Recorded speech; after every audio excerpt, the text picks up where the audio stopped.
Welcome back to the channel. Today we'll build something, hopefully in a nature aquarium style, in the 60 centimeter tank, so stay with me.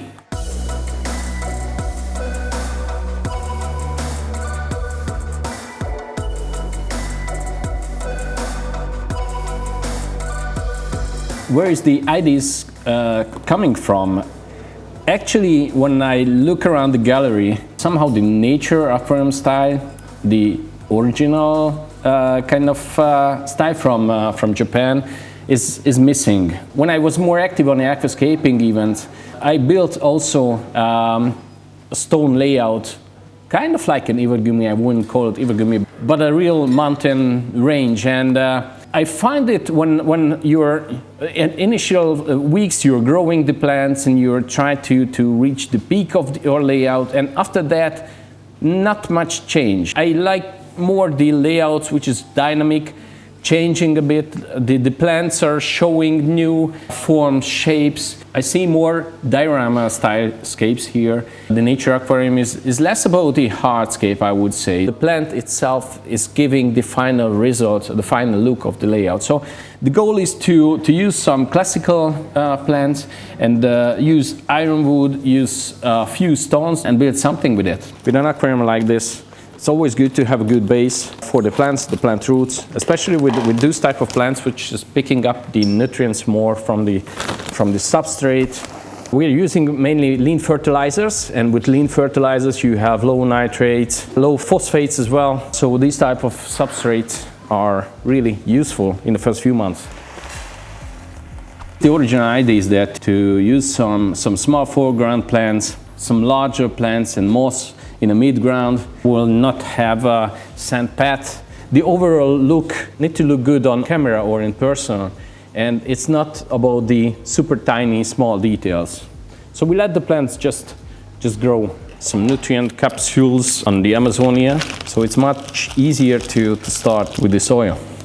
60 centimeter layout, we usually recommend substrate for a 2.5 liter and soil for 9 liters. This is good base for the next 6 months or so. I started with missing the nature aquarium in the gallery and missing the wood type of layout. I see 1, 2, 3, 4, 5, 6, 7 maybe on the back, so 7 layout with the wood. So yeah, maybe I'm blinded or whatever.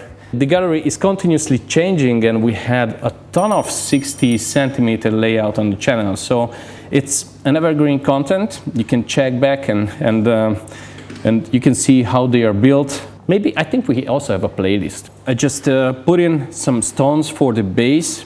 Try to use the wood in the middle or a few centimeters to the back, so I have more space on the front. You can see the fish more.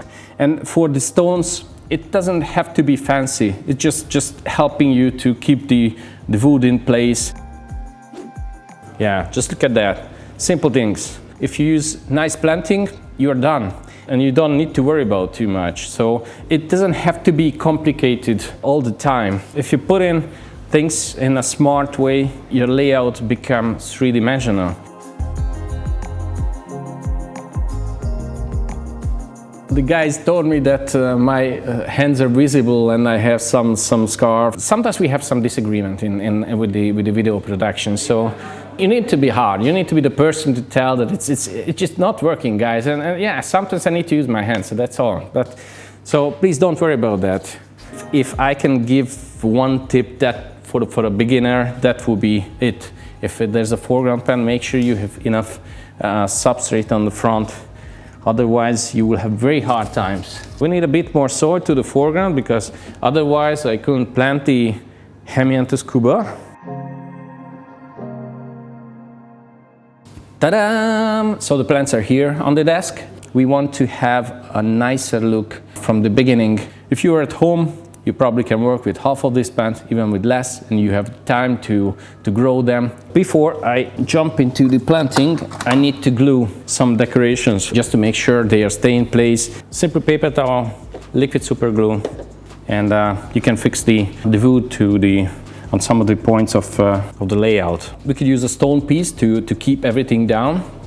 If it would be my tank at home, I probably go with that solution. that looks a bit ugly, but you watch it only for 2 weeks.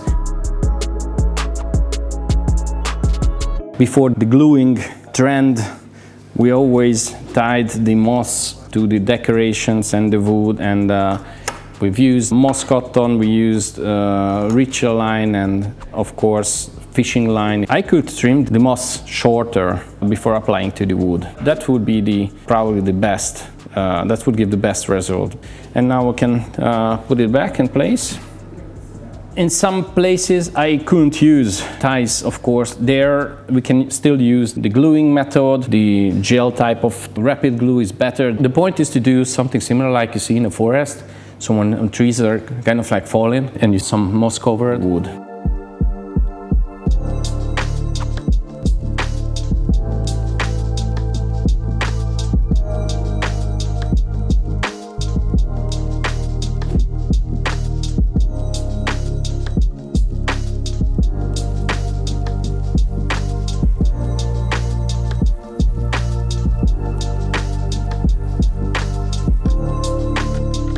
By the way, with Hemi and to Scuba, back then when we started the company, it was super challenging. One of the hardest plants to keep, but we've seen this in many Japanese layouts, and we wanted to have our own carpets. Most of the problem was because of the CO2.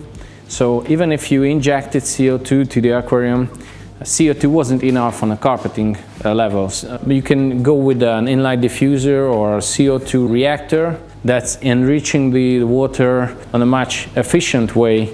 If I can give one tip, that would be probably to focus on the temperature, keep it under 25, and put in a lot of CO2 to the lower level of the aquarium. Or you're just not looking for challenges, then you still can go with Micron Monte Carlo. We will have a lot of interesting videos for the upcoming weeks. We will have a chance again to travel to Japan. At least Tommy and the video crew will be there for the ILPLC ceremony. They also will bring some kind of like Japanese mood to the channel again.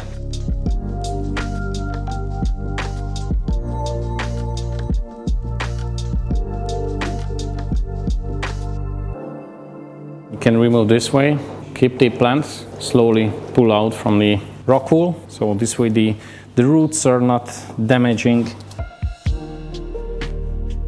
You can trim off the leaves and just keep the roots, and the leaves will develop in the coming weeks, but I usually not do that. I keep the plant as it is, and if I see some melting, I still can cut the leaf.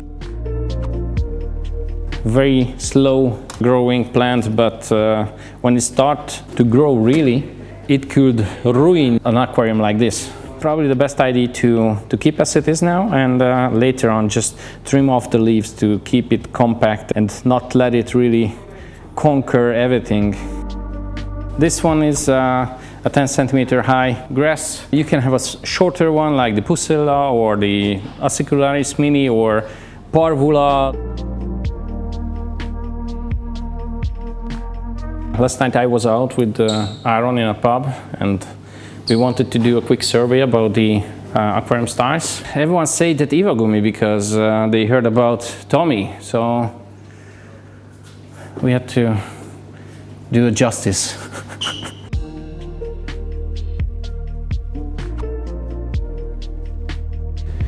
You need to cut all these stems into the similar height when you're planting them. And the reason is when they start to grow, it's much easier to form and shape it without having big differences in the growth.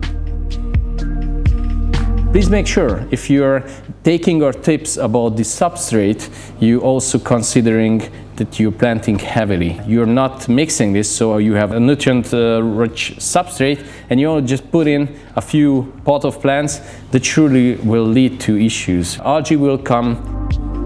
On this aquarium we have a Chihiro's WRGB2 or the Pro version, which is very intense on lighting. Of course you can dim it down, but it means you have a lot of lights. For that reason it's more important to have enough nutrients. If you're just hitting the plants with a lot of lights and you're just dosing weekly, or you're using a lean fertilizer for the plant curse or whatever, It could lead to nutrition deficiencies. You will see some nitrogen issues, you will see pale colors.